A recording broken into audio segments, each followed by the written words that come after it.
Egunon, ¿qué tal? Las pensiones, el futuro de las pensiones nos preocupa cada vez más. La población envejece, el paro crece y la economía pues no da grandes visos de signos de recuperación. Y así nos preguntamos si es viable el actual sistema público de pensiones y tenemos para discutir sobre este asunto a dos expertos en la materia, Ignacio Zubiri y Miquel de la Fuente. Miquel, ¿es viable el actual sistema público de pensiones? Bueno, es que decir si es viable o no, pues hace falta traer más matices, porque cuando los gobiernos toman medidas de recorte y dicen para ser sostenible lo que quieren decir, sí, vamos a aumentar el sistema de pensiones, pero vamos a podarlo sustancialmente de su papel tradicional de evitar, por una parte, la pobreza, pero de forma más general que supongan una sustitución próxima de los ingresos de cuando estabas trabajando. Entonces, claro, si dices, lo voy a hacer viable, pero recortándolo de forma creciente, reduciendo cada vez más el poder adquisitivo de las pensiones, no revalorizándolos, así será viable. Pero, de luego, no jugará el papel que han jugado los sistemas de pensiones históricamente durante el siglo XX, que han impedido la pobreza en la vejez, que han podido impedir que las personas mayores tuvieran que depender de sus hijos o hijas para seguir manteniendo una vida digna, etcétera, etcétera. Viable. Entonces, cuando decimos pero viable, no si queremos decir viable, que se mantenga en las condiciones que ha jugado a finales del siglo XX y a comienzos de este, es decir, que cuando ha proporcionado ingresos decentes para una parte importante de la población, efectivamente lo que hay que decir es que en la medida en que va a haber más pensionistas porque está aumentando la esperanza media de vida y eso es un logro social, evidentemente hay que dedicar más recursos. Si el número de pensionistas aumenta, se pueden pasar dos cosas para que el sistema esté equilibrado, sea reducir las pensiones o aumentar la edad de jubilación, que viene a ser lo mismo, sea dedicar más ingresos al sistema de pensiones. Y luego está la cuestión de dónde serán esos ingresos. Yo de momento lo dejo en un primer momento con esta respuesta. Sí, vamos a preguntarle a Ignacio Zubiri, ¿es viable el actual sistema de pensiones? Hombre, depende de lo que entendamos por viabilidad. Lo que no es viable es mantener el actual sistema de prestaciones con el actual sistema de ingresos. Y no es viable porque el gasto en pensiones va a aumentar por el envejecimiento de la población, pero los ingresos por cotizaciones no van a aumentar. Y los ingresos por cotizaciones no van a aumentar porque la base de las cotizaciones son los salarios y los salarios como porcentaje de la renta no van a aumentar. Tanto si miramos a la evolución histórica como a lo que previsiblemente va a pasar en el futuro, no va a haber más ingresos como porcentaje de la renta. Por lo tanto, si va a haber más gasto y menos ingresos, no se va a poder mantener. Entonces, hay dos opciones. Una es bajar el gasto y otra es aumentar los ingresos. Creo que es perfectamente viable aumentar los ingresos. ¿Por qué? Porque el coste futuro del sistema de pensiones no va a ser muy elevado. A veces la gente parece creer que en el futuro va a haber que dedicar el 30, el 40, el 50% de la renta a pagar pensiones. No es verdad. El coste, incluso según las estimaciones de la Comisión Europea, no es muy elevado y ese coste adicional se puede pagar perfectamente con otros ingresos que no sean cotizaciones en unas sociedades que cada vez son más ricas y van a tener unas rentas del capital mayores. Ya, vamos a hablar entonces de cómo se aumentan estos ingresos. Me gustaría empezar a mostrarles, por ejemplo, una primera plancha en la que se muestran los cotizantes por pensión que tenemos en Euskadi. A día de hoy estamos a 1,76. En España estamos a 1,88. Parece que para que sea, otra vez hablando de la viabilidad, pero se estima en 2,1 cotizantes por pensionista. Entonces estamos por debajo. Bien, bastante, bueno, además. Eso, ya sé que se suele decir, es discutible, pero además, en todo caso, suponiendo que fuera cierto, pues efectivamente lo que se podría sacar la conclusión es de que el sistema de pensiones tendrá problema si tiene que convivir con tasas de desempleo como los que tenemos, con tasas de población activa que todavía muy bajas, es decir, con una tasa de actividad de las mujeres que sigue siendo más o menos, creo recordar, 12 o 13 puntos por inferior a la de los hombres, si hay un desempleo juvenil como el que tenemos del 45%, si los trabajadores y trabajadoras mayores son despedidos con mucha facilidad cuando alcanzan una cierta edad para ser reemplazados por trabajadores más jóvenes, es decir, que eso no es un problema demográfico, eso es un problema de empleo. Y de la actividad económica, y eso nos llevaría a las razones y a las manifestaciones de la actual crisis económica y financiera que está arrojando al desempleo durante mucho tiempo. Es decir, que no es un problema del envejecimiento el que haya el desempleo que hay, el que haya un desempleo tan enorme de jóvenes y mayores. Por lo demás, es cierto que efectivamente la tasa que has mostrado, es más baja la relación de cotizantes y pensionistas, que yo creo que es más baja porque la esperanza media de vida en Euskadi es mayor. Pero en último término, sin embargo, en la medida que el PIB, es decir, que la riqueza en Euskadi es mayor, también es posible dedicar una parte más importante de lo producido a financiar el gasto en pensiones que en una economía en la cual la riqueza sea menor. Pero estando así las cosas, ¿hasta cuándo tendremos pensiones? ¿Y qué tipo de pensiones? Las pensiones públicas van a existir siempre. El problema es, como bien dices, qué tipo de pensiones vamos a tener. El número de pensionistas va a aumentar. Todas las estimaciones son cuestionables, ¿no? Pero bueno, según las estimaciones generalmente aceptadas, y en el caso del número de pensionistas son bastante creíbles, porque sí es posible prever con cierta razonabilidad los jubilados futuros, el número de pensionistas va a aumentar en 8 millones. ¿Vale? De aquí al año 2050. ¿Vale? Va a aumentar en 8 millones.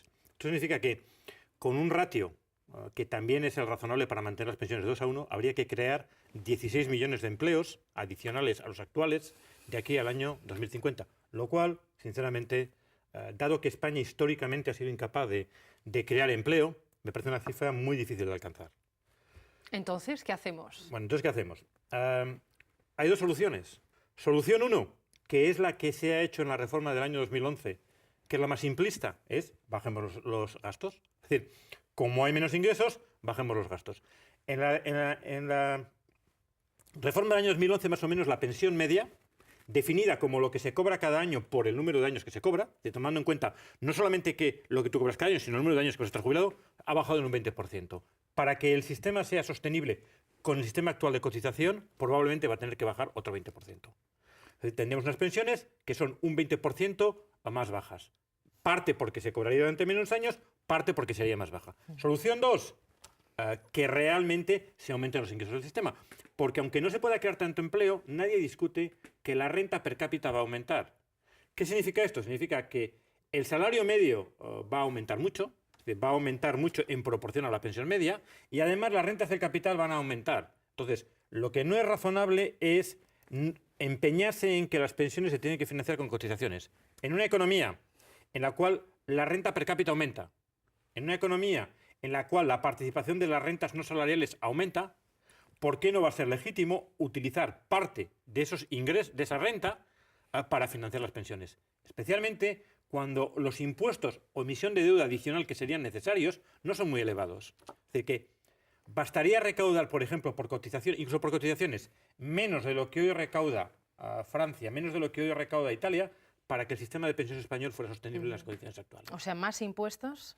O con lo impopulares que cotizaciones. son estas medidas de subidas de impuestos. ¿Quién se atreve a hacer esto? Miquel. No, vamos a ver.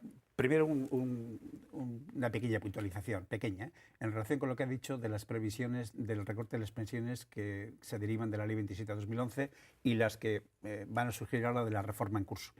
Yo creo que la reducción de las pensiones, aunque eso es difícil, está subvalorada. Va a ser más alta, porque las medidas de recorte que están tomando y que no aparecen siempre en la gran prensa parece que aumenta de 65 a 67 años la edad de jubilación, aumenta, se dice también que pasa de 15 a 25 años la base de cálculo de las pensiones, pero hay otra enorme cantidad de reformas, de pequeñas reformas, que va a tener un enorme impacto. Por ejemplo, una reciente que se ha tomado, que es la modificación de las condiciones para acceder al subsidio de mayores de 55 años, que va a dejar a mucha gente sin subsidio y además les va a dejar sin cotización para la jubilación, y que va a tener un impacto enorme, y que consiste en que, además de atrasar de 52 a 55 años la fecha de acceso a este subsidio, va a tomar en cuenta no los ingresos de la persona beneficiaria, sino el conjunto de la unidad familiar, poniendo cifras a aquellas unidades de convivencia, unidades familiares de 2 miembros, cuyos ingresos brutos sobrepasen 968 euros mensuales, no van a poder acceder al subsidio de mayores de 55. Eso implica que durante un periodo que puede llegar hasta 10-12 años no van a tener cotizaciones a la Seguridad Social. No solamente no van a tener subsidio, no van a tener cotizaciones, con todo lo que implica menos años cotizados y una base de cálculo más bajo. Realmente hay que fijarse en la letra pequeña, ¿no? Y no es sola esa, pues hasta hace poco tiempo se podía acceder a la pensión con 13 años cotizado, porque se cotizaban lo que se llamaba la parte proporcional de pagas. Ahora hacen falta 15, mucha gente se va a quedar fuera. Además, 2 días cotizados equivalían a un año.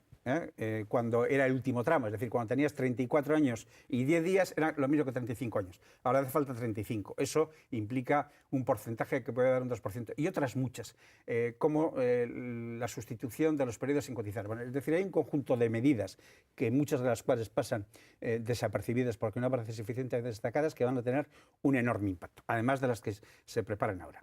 Y luego, sobre la cuestión de cómo se financia. Bien, el asunto es que me parece escasamente creíble dar por sentado que se va a reducir la parte de los salarios, es decir, que haya que aceptar lo que ha sucedido en las últimas décadas, es decir, que la parte salarial se ha reducido en 6-7 puntos en relación con el conjunto de lo producido, lo cual es un cambio histórico, y sin embargo pensar que va a tener arreglo el sistema de pensiones a través de una mayor fiscalización, como ha dicho Ignacio, no de los impuestos sobre el trabajo, sino de los impuestos sobre el capital.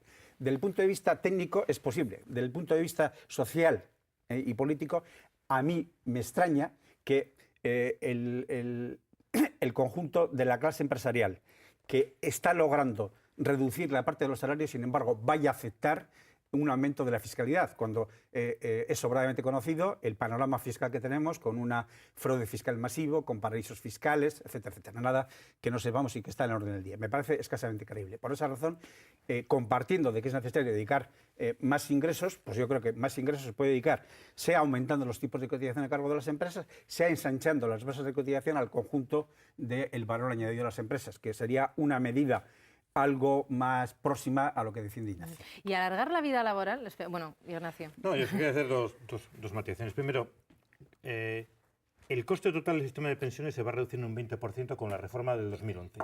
Sobre esa base global, que es el promedio, hay incluso quien puede ganar con la reforma del 2011, alguien que estuviera parado en los últimos años, y el resto va a perder cantidades variables. Es decir, es muy difícil dar una cifra general para todo el mundo. Yo lo que he dicho es que en promedio va a ser un 20%. Unos van a ser el 5 y otros van a ser el 35, porque hay multitud de matices, ¿no? Sobre la financiación yo diría dos cosas. En primer lugar, yo estoy hablando de una financiación de largo plazo. Y el mayor error que se puede cometer es hacer una reforma del sistema de pensiones, que es una reforma a largo plazo, mirando la situación a corto plazo. Por lo tanto, en el largo plazo sí es cierto que se pueden aumentar las aportaciones mediante impuestos. ¿Por qué? Porque los ingresos en España son los más bajos de la Unión Europea avanzada, excepto en el caso de Irlanda. Porque los ingresos están 10 puntos por debajo del PIB. Y porque para mantener el sistema de pensiones se necesitarían solamente 4 puntos en el peor de los escenarios. Entonces, si se quiere, realmente se puede. Y uno no puede creer, uno puede creer lo que quiera, pero la realidad es que si nosotros miramos a lo que ha pasado de los años 70, lo que ha pasado en España y lo que ha pasado en todos los países, la participación de los salarios en el PIB no ha aumentado en ningún sitio. Creer que en el futuro la participación de los salarios en el PIB va a aumentar es creer en algo que no se va a producir. Por lo tanto, es que no hay más que dos alternativas. O recortamos las pensiones o aumentamos los ingresos. Porque aumentar las cotizaciones tiene un problema. Tiene un problema especialmente ahora, que es que en el corto plazo es evidente que aumentar las cotizaciones produce una pérdida de empleo en el corto plazo.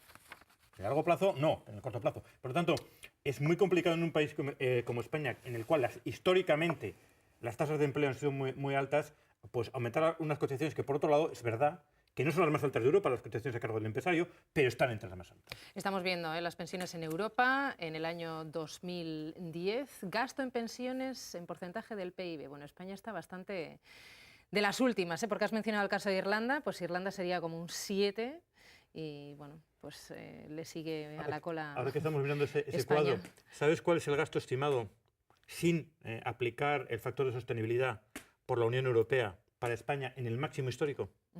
El 14%. Es decir, que estaría un punto por encima del promedio de lo que hoy gasta la Unión Europea y estaría incluso 2 puntos por debajo de lo que hoy gasta Italia. Por eso, cuando se dice el sistema no es sostenible si nos empeñamos en financiarlo como hasta ahora. Pero desde un punto de vista de los recursos que va a absorber el sistema, la cosa está bastante menos clara que no sea sostenible. Sí, has añadido el factor de sostenibilidad, que esta es como la última vuelta de tuerca, ¿no?, que le ha añadido el gobierno de Rajoy a la reforma de las pensiones. Esta no la añadió el gobierno de Rajoy. Eso estaba ya añadido en la reforma del gobierno de Zapatero. ¿Y entonces cómo es que estamos hablando más ahora de este factor sostenibilidad? Porque el gobierno de Zapatero el factor de sostenibilidad se metió como de paso. Se dijo que a partir del año 2027 se ajustarían los parámetros del sistema en función del envejecimiento de la población. En realidad, lo que se decía es que a partir del año 2027, cada 5 años, se ajustarían los parámetros del sistema según el envejecimiento. Dicho de forma clara es, a partir del año 2032, cada vez que la población envejeciera, se iba a reducir el coste de las pensiones, se iban a reducir las pensiones y a retrasar la edad de jubilación. Se adecua el sistema de la seguridad social a la esperanza de vida. Bueno, pues eso, claro, como vives más, pues se te reduce la pensión y trabajas más. Lo que ocurre es que en aquello que se dejó indefinido, no se precisaron los detalles, porque se decía que se iba a aplicar a partir del año 2032. ¿Qué es lo que pasa? Lo que pasa es que ahora se ha reactivado el sistema. ¿Por qué? Porque el gobierno de Rajoy lo que dice es, no vamos a esperar hasta el año 2032, vamos a aplicarlo desde ahora. Y además vamos a aplicarlo desde ahora y vamos a materializar lo que significa. Porque en aquel momento siempre se decía, difusamente, se ajustará el sistema de pensiones al aumento de la esperanza de vida. Ahora hay que decir qué significa eso y aplicarlo desde ahora. Y ese es el problema del debate. Bueno, además parece, por lo que yo he visto, es muy posible, porque está todavía abierto, que vayan a tomar en cuenta no solamente la esperanza media de vida, sino otros parámetros. Por ejemplo, la relación entre el número de cotizantes y pensionistas, el crecimiento económico general, etcétera. Pueden tomar en cuenta toda una serie de parámetros que van a ser en general conducentes todos, sea a aumentar la edad de jubilación, sea a reducir las pensiones, sea a reducir las revalorizaciones, porque todo el escenario está abierto. No solamente aumentar la edad de jubilación, que también, sino reducir las revalorizaciones, que las revalorizaciones conforme al IPC, que era el criterio que estaba fijado por ley y que en los 2 últimos años se ha anulado, se ha suspendido para una buena parte de las pensiones, bueno, pues que luego ya ese criterio desaparezca, que las revalorizaciones vayan a ser, en muchos casos, no siempre, pero en cuanto el panorama económico se complique, inferiores al IPC. Y por lo tanto, la distancia entre las pensiones y los salarios, que es lo que se llama la tasa de reemplazo, sea cada vez mayor. Es decir, que sobre todo al cabo de mucho tiempo, es decir, en la medida que las pensiones pueden durar mucho tiempo conforme a la vida de los pensionistas, el alejamiento entre la pensión y el salario sea creciente. Y como vivimos más, pues la pregunta, una de las opciones o que se está llevando a cabo, se está poniendo en práctica, es jubilarnos más tarde. Esto es lo que nos han comentado unas cuantas personas que están en edad de jubilarse o próxima a ella. Están a los 30 o 35 años en casa y mejor que vayan retirando la gente vieja y dejen paso a la gente joven. A los 65 años considero que una persona ya debe de estar jubilada y así dar un poco más paso a la juventud también. Los mayores han cumplido ya, creo, con su deber y que pasen los jóvenes a realizar lo que tienen que hacer. Cuando son jóvenes, que es cuando pueden hacerlo. Claro, es que estamos asistiendo a un gran sinsentido, ¿no? O sea, hay un carro de jóvenes en paro y resulta que se está pidiendo a los más mayores que trabajen más. ¿Qué pasa, que los jóvenes son mucho más baratos que los pensionistas? A ver, nuevamente, cuando uno mira al sistema de pensiones, no puede mirar al hoy, tiene que mirar al futuro. A ver, si la situación actual fuera a ser permanente, es decir, si realmente la tasa de paro fuera a ser del 20 o del 15% permanentemente, si realmente esto fuera así siempre, pues no tendría sentido alargar la edad de jubilación. A lo mejor lo razonable sería pues que la gente se jubilara incluso antes, pero las cosas no van a ser así. A medida que la población envejezca, realmente va a disminuir el número de parados. Entonces, creo que es perfectamente razonable que se retrase la edad de jubilación para la mayoría de la gente. ¿Por qué? Hombre, porque no hay nada que diga que la gente se tenga que jubilar a los 65 años. A los 65 años la gente se jubila. La edad de jubilación de los 65 años se puso en 1920 en España, cuando la esperanza de vida eran 40 años. La realidad es que alguien que se jubilaba, por ejemplo, en 1990, cuando él nació tenía una esperanza de vida de 50 años. Ahora la tiene de 65 y el que se jubile dentro de 50 años la tiene de 76 años. Más aún, el que se jubiló en el 90 cobraba pensión durante 18 años, porque esa era su esperanza de vida a los 65. Ahora la va a cobrar durante 20. Y en el año 2050 25. Es decir, solamente el aumento de la esperanza de vida hace que el valor real de las pensiones aumente en un 20%. La pregunta es, ¿por qué todos los aumentos de esperanza de vida tienen que dedicarse al ocio y no al trabajo? Bueno, ojalá se pudieran dedicar al ocio. El problema es que ese ocio adicional lo pagan la gente joven. Más aún hay quien argumenta, no, es que claro, cuando se llega a los 65 años no puede trabajarse porque se está muy deteriorado. No es verdad, porque el aumento de la esperanza de vida, que más o menos es la esperanza de vida de los 65 años, que ahora más o menos ahora es 20 años, de esos 20 años, 10 años son en estados de salud perfecta y 10 años en estado de salud deteriorada. Bueno, por lo tanto, se puede trabajar perfectamente. Cuando has hablado de ocio, no sé, porque ahora las cosas están cambiando, ¿no? Hasta el punto de que son muchos jubilados los que están financiando a sus familias que se han quedado en paro, o sea Sí. y con las pensiones ínfimas sí. que tienen en muchos casos. Vuelvo a esto, pero antes otro pequeño comentario. La esperanza media de vida es cierto que está aumentando, pero está desigualmente distribuida.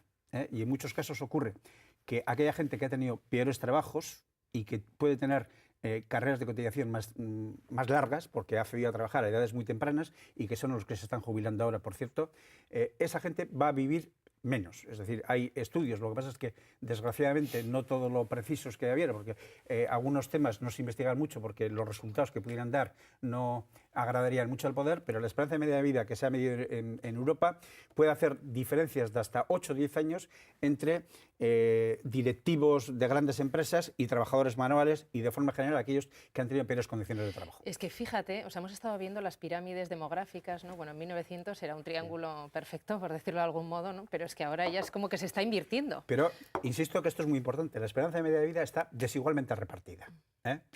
Es decir, y por otra parte, un concepto muy importante que ha comentado de pasado al final Ignacio, la esperanza de vida en buenas condiciones de salud está también desigualmente repartida. Y además no está aumentando al mismo ritmo que la esperanza media de vida, porque efectivamente el progreso sanitario hace que vivamos mejor, pero en menor proporción vivimos en buenas condiciones de salud.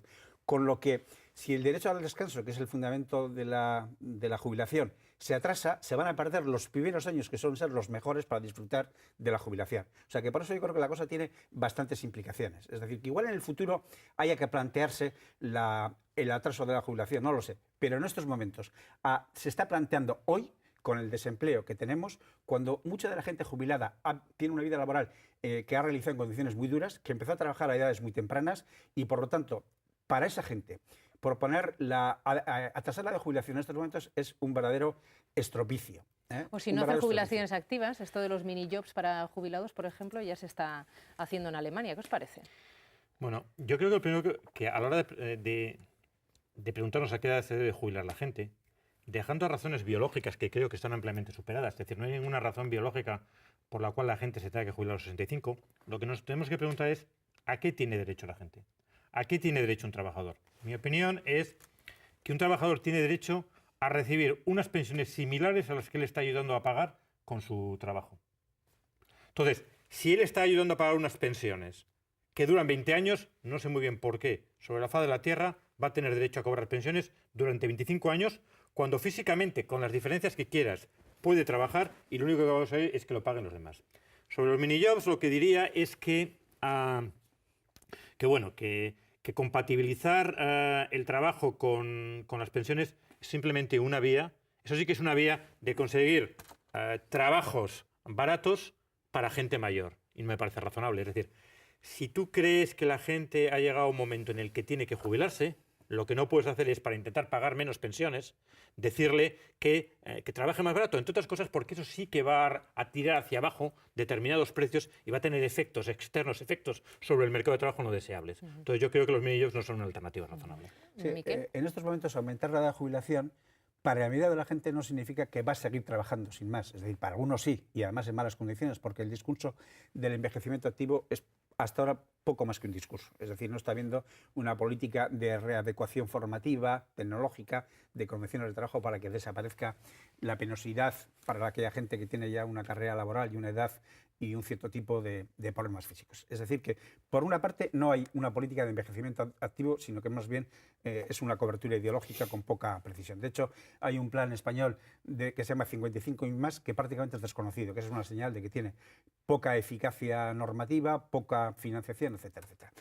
Para mucha gente lo que implica atrasar la edad de jubilación es que va a aumentar el tiempo que va a pasar entre que cesa en el trabajo, en muchos casos porque es despedido, sea de forma individual o colectiva, y el acceso a la jubilación. Y ese aumento de la distancia lo que va a dar lugar es a una reducción muy importante de sus pensiones.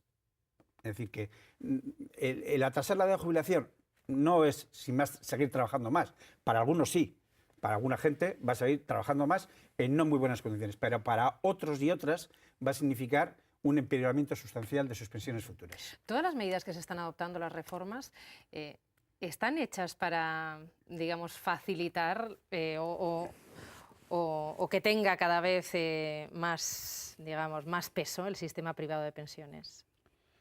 Hombre, digamos que en cierta forma sí. No sé si es el objetivo deliberado, pero es la consecuencia inmediata.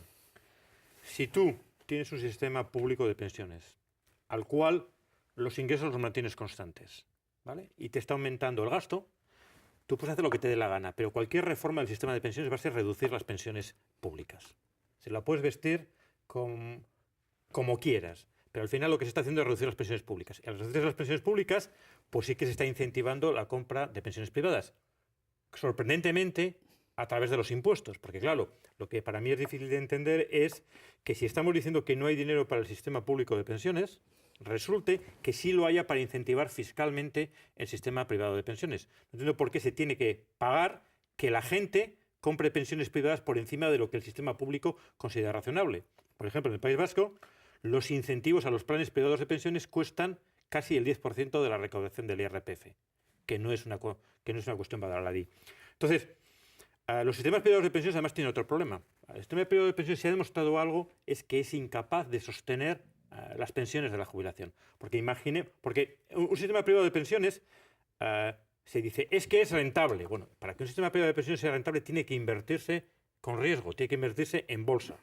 Lo cual ya de entrada implica que incluso si la economía va bien, hay unos que van a ganar y otros van a perder. Claro, te estás jugando en bolsa en tu bolsa. futuro. Pero es que incluso cuando la bolsa sube, hay quien gana y quien pierde. Es decir, que incluso cuando la economía va bien, invertir en planes privados de pensiones para un porcentaje de la población es perder. Pero ya cuando la economía va mal, como ha ido estos años, invertir en bolsa es perder todo el mundo. Es decir, eso es lo que se llama un riesgo colectivo. Cuando hay riesgos colectivos, como una caída generalizada de la bolsa, invertir en planes privados va a ser una ruina, porque no tenemos que, de hecho, mirar a qué ha pasado con la rentabilidad de los planes privados en España para ver que en los últimos 15 años la rentabilidad de todos los planes de pensiones ha sido negativa e inferior a la inflación. Ya no es el promedio. Creo que todos menos de 1.500 planes que se han analizado en algunos estudios, todos menos 2 han tenido pérdidas reales. Bueno, entonces, la llevamos cruda, entonces. No, pero con otro añadido, perdona, es que además el acceso a planes privados de pensiones a niveles razonables solo tienen las rentas altas. Es decir, la mayoría, toda la gente que en estos momentos está invirtiendo pequeñas cantidades, en muchos casos forzadas, en Geroa y en planes similares, cuando llegue el momento de su jubilación, va a descubrir lo que realmente le ha producido de rentabilidad a esos planes de pensiones. Es decir, comprar planes de pensiones privados a niveles significativos que puedan compensar la caída de los planes públicos solamente es algo al alcance de las rentas elevadas. Sí, bueno, plenamente de acuerdo con lo que ha dicho Ignacio. Yo diría que, sin embargo, que lo que sí es un objetivo buscado. En el libro blanco de las pensiones que ha elaborado la Comisión Europea, que se ha aprobado en febrero del 2012, se hace constatar explícitamente que la reforma de las pensiones públicas de jubilación debe ir acompañada por las pensiones privadas. O sea, es decir, se traza una estrategia que algunos llaman de vasos comunicantes. Es decir, que para desarrollar las pensiones privadas es necesario que previamente se reduzca las pensiones públicas. Porque, claro, si las pensiones públicas proporcionan ingresos razonables, próximos a los salarios que se perciben cuando están en activo, no hay razón, no hay espacio para las pensiones privadas. Eso es la función. Lo único, uno se puede preguntar, ¿y por qué se hace? Pues yo creo que porque es un negocio importante para el sector financiero, porque en Europa se sabe que hay muchos lobbies y que esos lobbies, 15.000 lobbies en Europa, y que tienen mucha influencia en la Comisión Europea, en el Parlamento Europeo, etcétera, etcétera.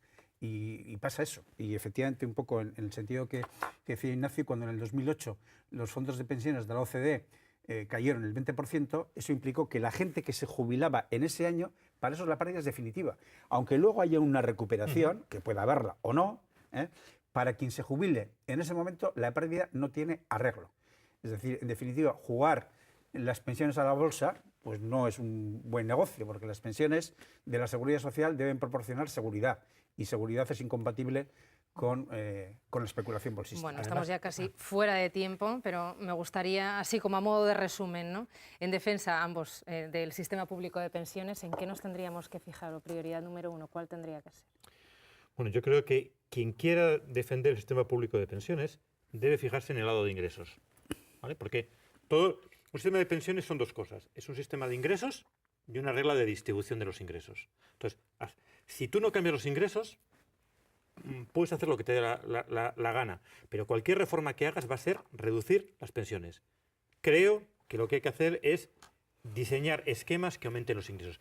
Y si no se diseñan esquemas que aumenten los ingresos, lo vistan como lo vistan, lo llamen cuentas nocionales, lo llamen reformas, lo que se va a hacer es reducir las pensiones y va a conducir a la población a una situación de pobreza en el futuro, porque además, cuando se habla de que las pensiones en España son altas, de que la tasa de sustitución es alta, se hace para quien tenga una carrera completa de cotización, que va a ser que no es la mayoría de la población.